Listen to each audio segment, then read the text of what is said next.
Hey everybody. In this lecture, we're going to start talking about women's fashion and Victorian culture and how women's fashion fits in with some of these recent lectures you've been listening to.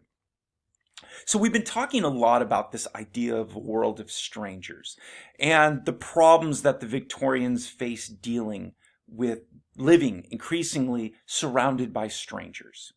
And as we learned in the last lecture, the single biggest challenge of living in a world of strangers is the problem of hypocrisy. That people could pretend to be things that they were not. They could pretend to hold beliefs and values they truly didn't hold. That ultimately they could be bad people, but pretend to be good people. But because they were strangers, it was hard to tell who was a threat to you and who was potentially fine and, potentially a friend.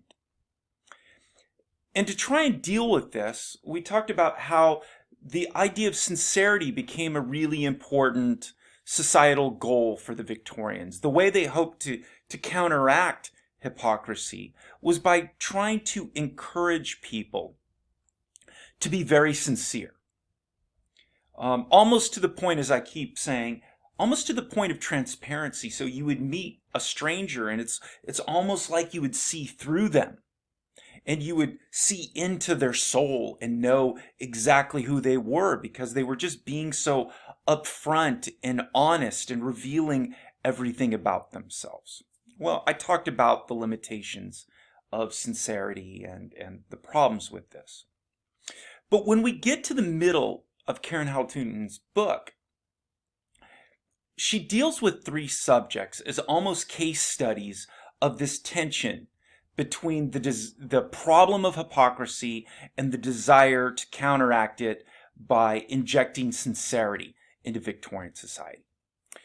She talks about women's fashion, manners and etiquette, and burying the dead and mourning ritual.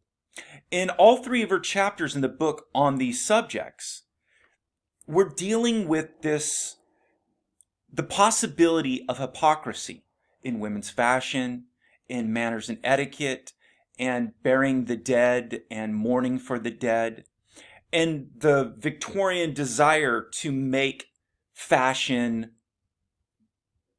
etiquette, and mourning the dead and burying the dead more sincere. So this tension between hypocrisy and sincerity. And so her discussions, and we're going to have our first one here with women's fashion, how we're going to see a desire to use women's fashion for sincerity, but the fear that ultimately there was hypocrisy involved in this. And we're also going to add a new variable into our consideration about all of this. And that is about class status and an anxiety about class status as we get to the Victorian age. With the coming of capitalism, with the coming of industrialism, we not only get all those changes that we talked about in the very beginning of this unit, but there was also more fluidity to class status. People could move up and people could move down the economic ladder more easily. People could make money and people could lose money. Again, let's go back and think of the Puritans in Denham. Mostly subsistent farmers, very simple economy, very little in the way of cash. It was hard to get rich in that environment. Not impossible, but it was hard. How are you going to accumulate wealth when you're mostly a subsistent farmer? It was also true that if you held on to your land and you worked it diligently, there's a pretty good chance you weren't going to fall into poverty either. There was a kind of stability to economic life in Denham.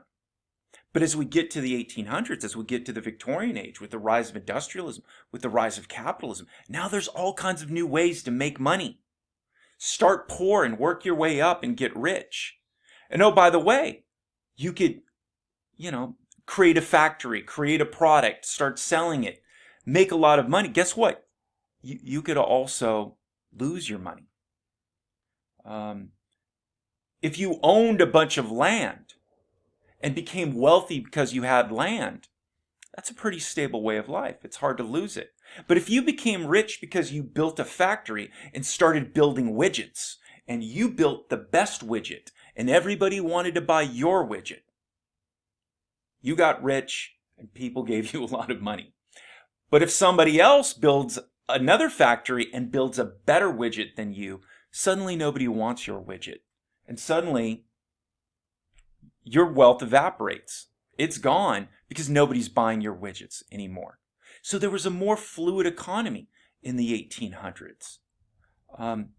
Easier to make money, also easier to lose money. And what this created was a more pressure to demonstrate your class status, because it was potentially unclear where you fit in the economic ladder. In denim, there was less pressure to have to prove this because most people were kind of middling and most people kind of accepted it and understood that. But as we get to the Victorian age, there's more of a desire to demonstrate, more of a sense of need to demonstrate your class status. So, in particular, in the middle class wanted to work very hard. These Victorians that we're talking about really wanted to particularly differentiate themselves from the poor and the working class. They wanted to make clear, we are better than them. We are not poor. We are not working class. We are middle class. They're down here. We're up here. Well, on the one hand, there was this anxiety about hypocrisy and a desire to interject sincerity in Victorian society.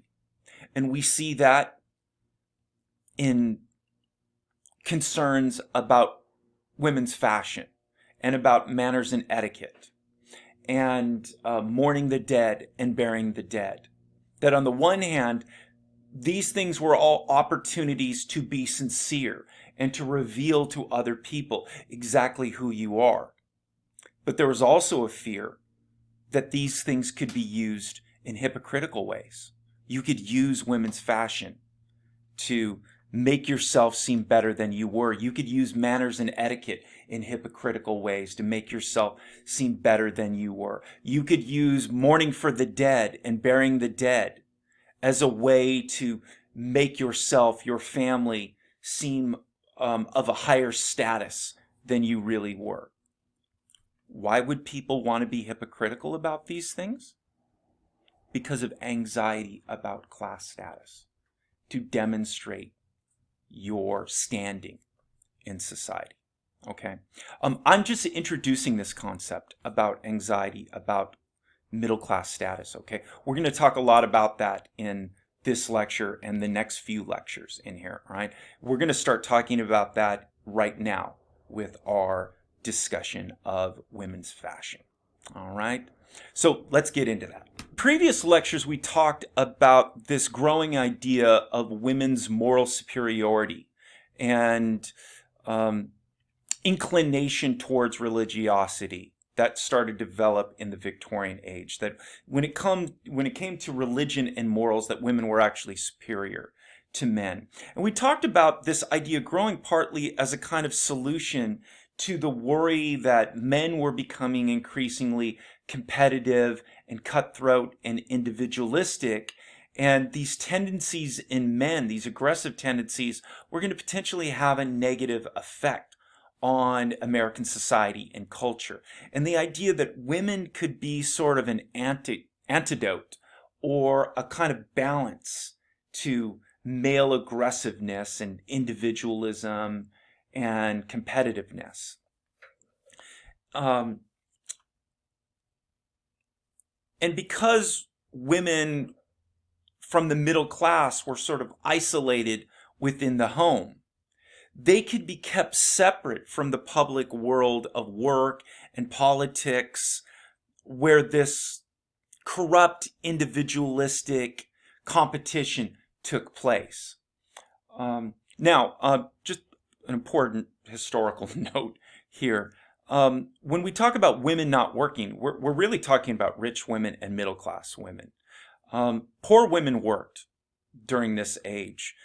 Working class women worked. They often had to. They had to because they were poor or they were from the working class. So there's this idea that you sometimes encounter with people that, oh, in the old days, women didn't work. That's not true. Poor women have always worked. Working class women have often worked, okay?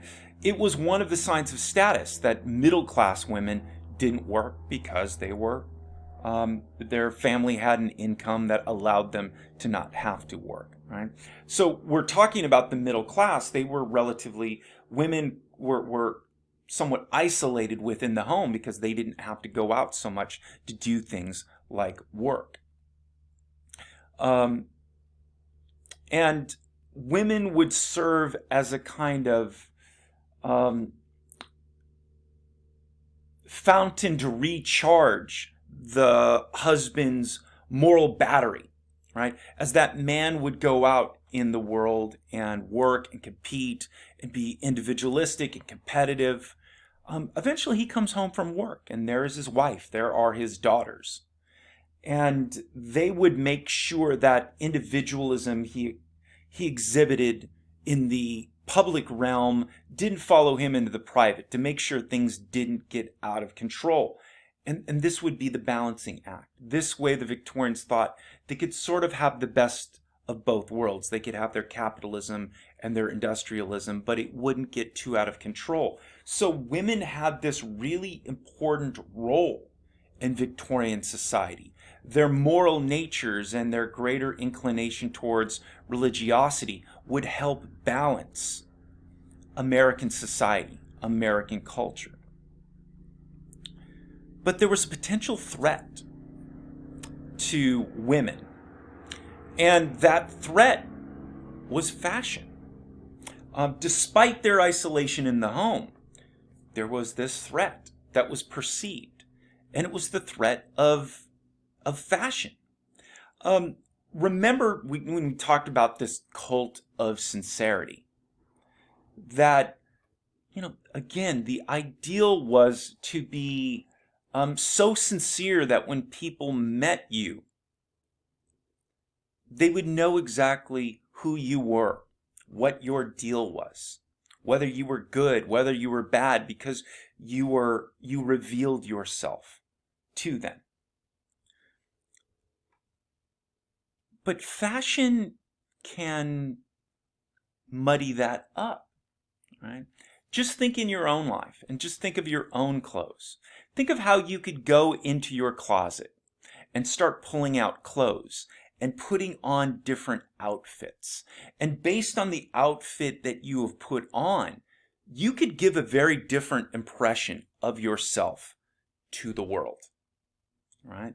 You have your maybe going to a job interview outfit that you would put on, and that would give you some air of maturity and respectability.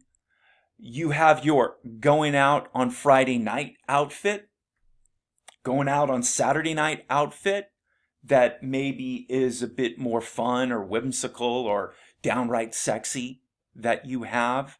You would, maybe have your outfits to work in the backyard and get a little grungy and dress down. You have all kinds of varieties of clothing that, based on how you combine them, would give strangers very different impressions of who you are. The Victorians understood this, and they understood that potential, and they worried about that. And in particular, they worried about women because they were under the belief that women were more susceptible to the allure of fashion, that women seemed to care about this more than men. So fashion seemed to be a particular threat to this notion of female moral superiority and religiosity. What was one of the things the Victorians really worried about that could interfere with women's superior moral nature? Fashion. They get too into clothes. They start focusing on the superficial outward appearance, and they lose track of what was really important in life. So think of women's fashion as a potential threat of hypocrisy, that women could use clothing to become hypocrites. And so they worried about that. So again, we already see this tension between how fashion could either be used in hypocritical ways or it could be used in sincere ways.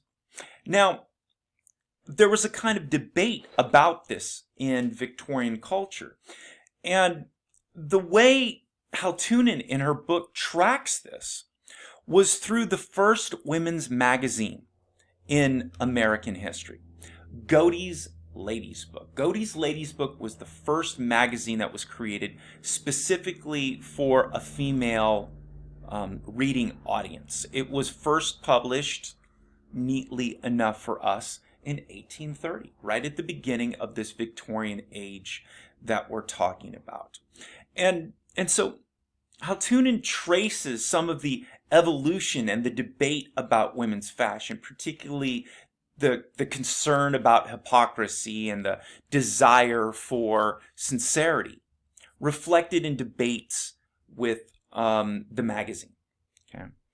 Now, when the magazine was first published in 1830, Godey's Ladies' Book argued that women should really try to avoid any concern with fashion, that fashion inherently was problematic. And therefore, Godey's in the beginning just discouraged their female readers to pay much attention to women's fashion, that fashion by its very essence is distracting. Haltunen has a great quote that I've copied and placed in this PowerPoint slide for you here, expressing this desire, this plea for women to abandon all concern about fashion. And so, quote, "Oh, it is grievous to see a being standing upon the threshold of an immortal existence, created for glorious purposes, and with faculties to fulfill them, discussing the merits of a ribbon, or the form of a bow, or the width of a frill, as earnestly as if the happiness of her race or her soul's salvation depended upon her decision." Oh my God, that's such a good quote. There's so much good going on in that. That's probably why Haltunen decided to put it in her book. Let's unpack that. So, it's grievous to see a being standing upon the threshold of immortal existence. What does that mean, standing on the threshold of an immortal existence? It means, hey, human life isn't very long. The afterlife, heaven or hell, is for eternity. And compared to eternity, what is 60 years, 70 years, 80 years on earth? 80 years compared to eternity is less than the blink of an eye. It's nothing. So by definition, if you really take the idea of, heaven and hell seriously, we are all by definition standing on the precipice of an immortal existence. It's all going to end very quickly. And so she's saying, look, we need to think about the afterlife and what's going to get you to heaven and what's going to get you to hell. So remember what's important: getting to heaven, avoiding hell. Created for glorious purposes. This is that idea of female moral superiority and religiosity. This idea that, ladies, you were created for an important purpose. This is where we see it. This is an example of that. And with faculties to fulfill them. Not only did God create women with a special mission and a special role, He gave them special faculties. They are more moral. Women are more religious. Ladies had a special power,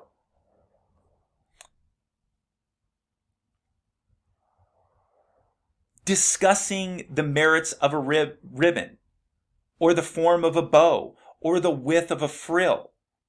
In other words, isn't it terrible to see women with this special role and these special abilities to get distracted by fashion? That's what she's describing. Bows and ribbons and frills.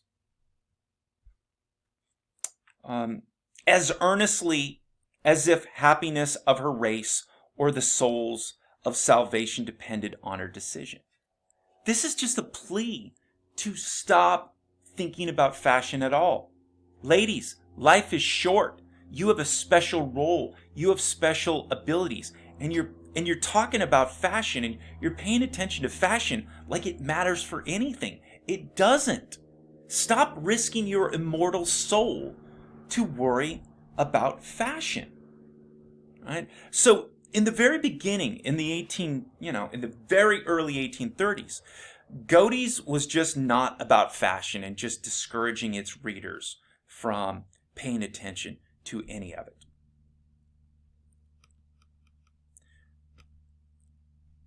The problem with this position, the problem with this argument that encouraged women to stop paying attention to fashion, was ultimately how unrealistic that was. What were middle-class women expected to do? Well, I guess one option would be just to walk around naked. That would be one way of not paying attention to fashion. But of course, that would be taboo, and that wouldn't be a realistic option. I guess you could wear the same outfit every day, but that would be kind of weird. Look, the reality was that, as I talked about before, with this anxiety of middle class status and this desire in a world where increasingly social status was more fluid, where people could become rich or people could become poor quite quickly. And there was this desire to demonstrate your solid middle class status. One of the most essential ways of establishing your class status was through clothing. As Haltunen tells you in the book, that yes, men maybe went out into the outside world and made money and brought that money home, but it was partly the woman's job within the middle class family to translate money into class status. And one of the ways she did that was through the clothing that she wore, paying attention to what was fashionable, being mindful about how she looked, because how she looked was partly how the rest of the world was going to judge the family. So in the pages of Godey's Ladies book, they could say, don't pay attention to fashion, don't pay attention to fashion, don't pay attention to fashion. But for the middle class female reader of Godey's Ladies book, she would just be thinking, this isn't very practical advice for me. This is advice I'm going to have a difficult time following. Because in the real world, people judge you based on how you dress. And I have to pay attention to that. And so what we're going to see is Godey's is going to evolve. They are going to abandon this prohibition on concern for women's fashion and start developing an idea of fashion that is more appropriate, as we see. And so a really important point Haltunen makes is that women came to be trapped in a kind of conflict between two important social roles for women. On the one hand, as we've talked about, women were supposed to be morally superior and religious and be very sincere. And within the home, be sincere and recharge their husbands' moral batteries and make sure their men didn't get too far out of control with individualism and competition. They had that really important role. Ultimately, women were supposed to be sincere. But on the other hand, women were also arbiters of class status. How they looked reflected the family's class status. And so they had to be mindful of fashion. They had to pay attention to how they looked, because if they didn't, the family was going to be judged poorly, and that was going to create anxiety. Just, you couldn't ignore fashion. All right? It wasn't practical advice. So what I'm going to do is go through the sort of evolution of women's fashion from the very end of the 1700s through the 1840s, 1850s, as Haltunen describes it in the book. So at the very end of the 1700s, right up until about 1820, the prevailing style of women's fashion was very much influenced by French women's fashion, and French women's fashion was very much influenced by ideas of Greek and Roman women's fashion. This was the classical style, as Haltunen in your chapter talks about. Interestingly enough, this interest in Greek and Roman, ancient Greek and Roman women's fashion wasn't really based on what Greek and Roman women wore. As she tells you, it was actually based on statues. You know, what did people sort of really know about the ancient Greeks and ancient Romans? Mostly through statues of women and how they looked, which wasn't necessarily exactly how Greek and Roman women dressed. But nonetheless, she describes this classical style prior to the 1820s as very much sort of revealing the female body more. The Greeks and Romans were fairly comfortable with the human body. And Greek and Roman statues showed more of the female body than maybe later European styles. So when you see some of the examples that I have for you on this slide, there's a lower neckline with these dresses. The arms are very revealed for the time. A rather narrow, slim look, a tapered look to the dress itself. You can see, like, towards the bottom of the dress, a lot of pleating like that. Sculptors like to use pleats because it shows off their artistry in sculpture. But each of these styles of fashion I'm going to talk about were supposed to reveal something, focus on something. And Haltunen tells you in the chapter that the classical style brought attention to the female body. You saw more of it. Look, in our modern day and age, it might not look like there's a lot of skin or body being shown in this, but compared to later styles of women's fashion, this is quite revealing of the body, both the skin, arms, chest, not necessarily in these images here, but the feet. Sandals were popular at this time, so you could actually see women's feet. But also how slim and tapered there are. You know, it shows the bust line, it shows the hips. You could get a sense of the leg as the woman walked in this style. Okay. By the 1820s, this classical style was replaced by what Haltunen describes as the Romantic style. And you see some examples of this in the slide here. The Romantic style, you could see, is much more covered than the classical style. The clothing becomes quite large and quite puffy. The style becomes a lot more elaborate. Bonnets with very complicated millwork in terms of the hats. Hair becomes very complicated in the way it is done up. lots of jewelry, lots of accessories going on with this clothing style. Colors could be quite bold and vivid.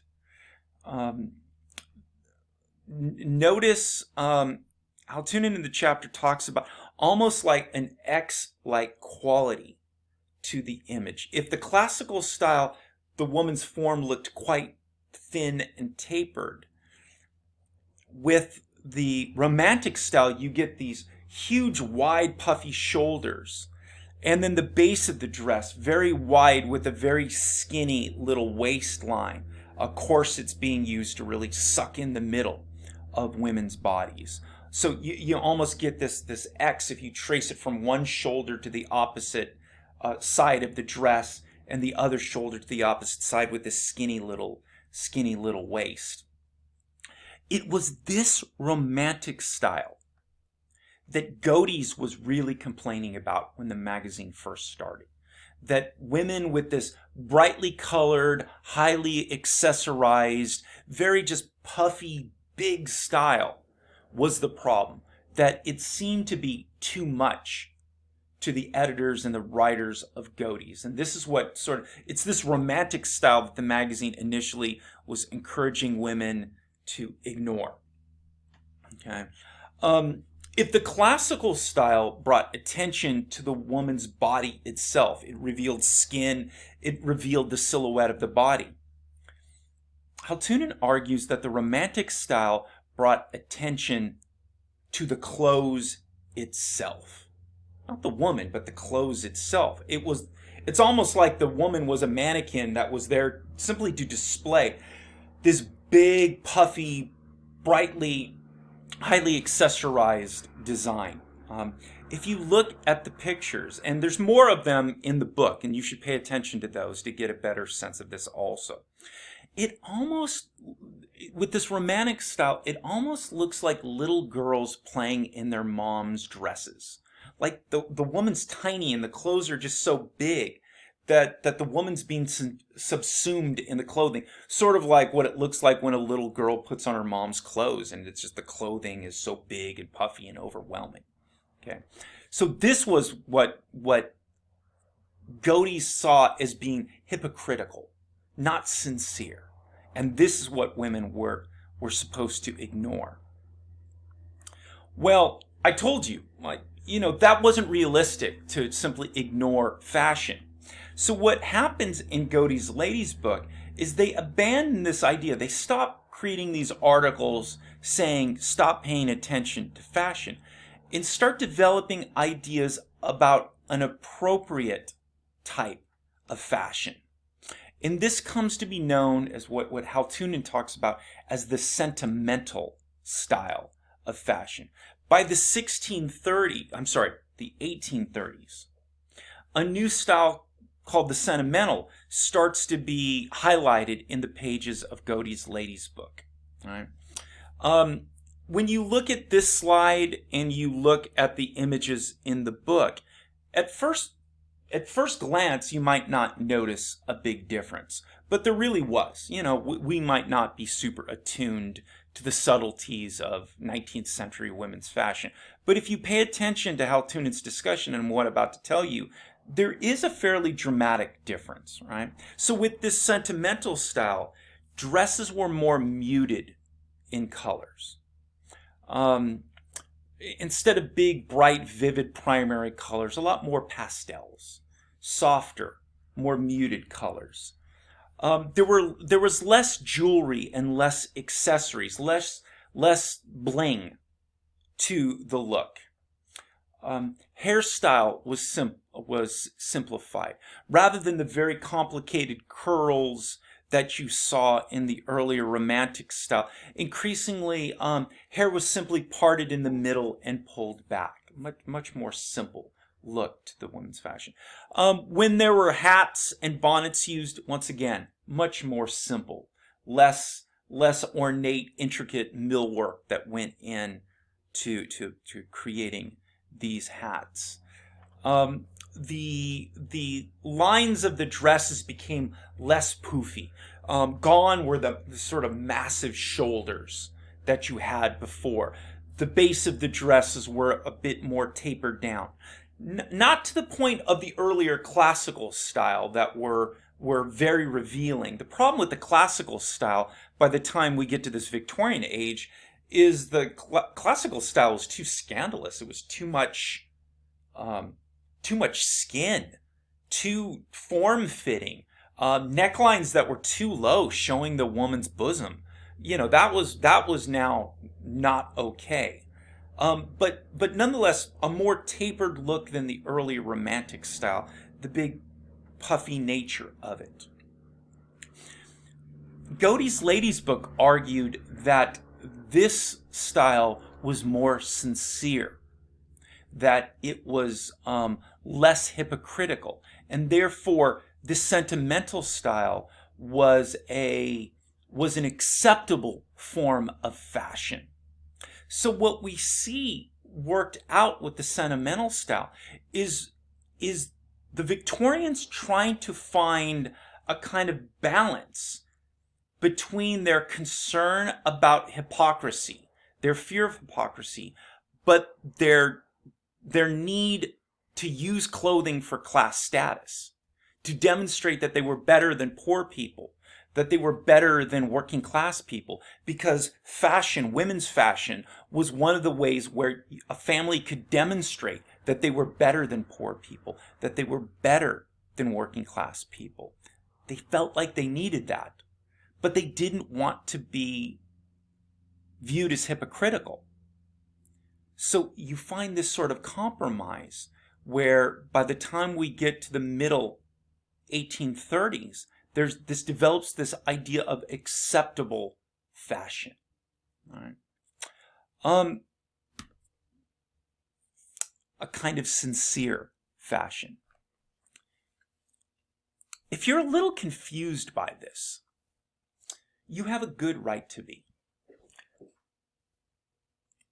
What seems to be going on is that the sentimental style of fashion was a more simplistic fashion look. Hats were less complicated. Hair was less complicated. The dress itself was less bright and big. Things got simplified, got tapered down. Does simplifying something necessarily always mean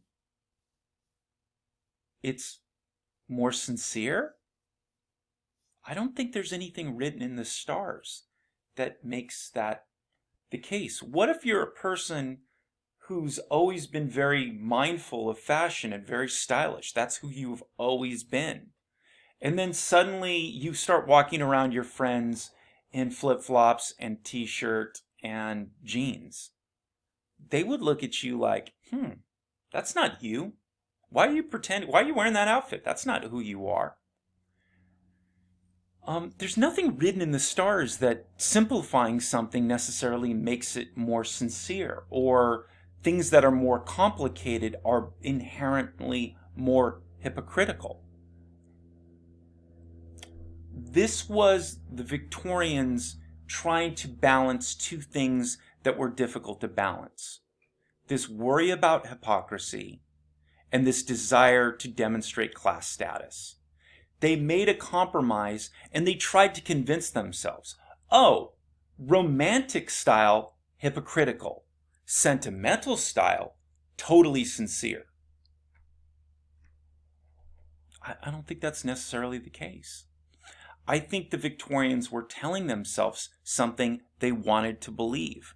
They wanted to have their cake, but they wanted to eat it too. They wanted the best of both worlds. They wanted to be able to prove that they were better than poor and working class people. They wanted to demonstrate class status. But they also wanted to tell themselves they were being sincere.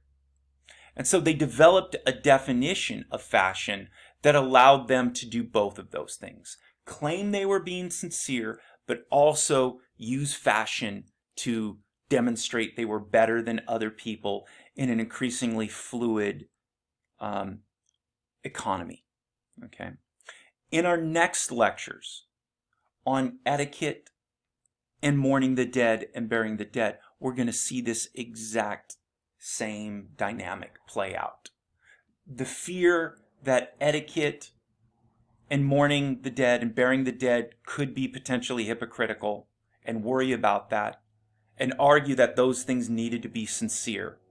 But on the other hand, recognizing that, hey, manners and etiquette is one of the ways we prove we're better than poor people. And oh, by the way, how we bury the dead and how we dress and how we mourn, that's also a way we prove we're better than other people. So they're going to find similar kinds of compromises where they're going to convince themselves that their manners and etiquette are not hypocritical, where they're going to try and convince themselves that the way they bury the dead and mourn the dead is not hypocritical, but also allow them to feel they're superior to those that they're below. All right. So again, if everything in this lecture that we've had right here isn't crystal clear quite yet, don't worry about it too much, because we're going to continue to develop these ideas in our next two examples, in our next two lectures, about these similar dynamics, but how they play out in other areas also. Okay, that's enough for this lecture, you guys. I'll see you next time. Bye.